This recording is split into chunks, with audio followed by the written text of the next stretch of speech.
আর PhD করা হবে না মনে হয়।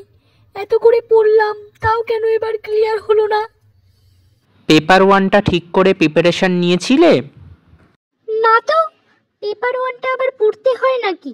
ওটাতে তো মাত্র 50টা কোয়েশ্চেন থাকে, ওটা তো ঠিক করে পড়িনি। এইখানেই তো তোমরা ভুল করছো। পেপার ওয়ানে 50 কোয়েশ্চেন্স মানে টোটাল 100 মার্কস। এই 100 মার্কসই হয়ে যেতে পারে অ্যাকচুয়াল ডিসাইডার যে নেট ক্লিয়ার হবে কি হবে না।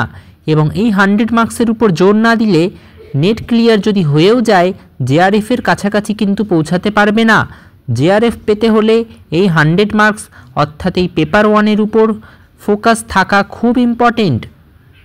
তাই ইকোভিশন একাডেমি নিয়ে এসেছে master plan for UGC NET January 2026। এখানে পেপার ওয়ান পড়ানো হবে অ্যাট ₹799 পার মান্থ এবং ইকোনমিক্সের পেপার টু পড়ানো হবে at ₹1199 per month. Live classes থাকছে, অ্যাডিশনাল স্টাডি সাপোর্টে আমরা 200+ মক টেস্ট প্রোভাইড করব, 50+ সেশনাল টেস্ট নেওয়া হবে এবং প্রত্যেকটা প্রিভিয়াস ইয়ার কোয়েশ্চেন সলভ করানো হবে। কেউ যদি পেপার ওয়ান এবং ইকোনমিক্সের পেপার টু একসাথে নিতে চায়, সেক্ষেত্রে তাকে পে করতে হবে 1699 with a 15% discount. The batches are starting very soon. Contact Ecovision academy to enroll. Thank you Ecovision academy, আমি এক্ষুনি এনরোল করব।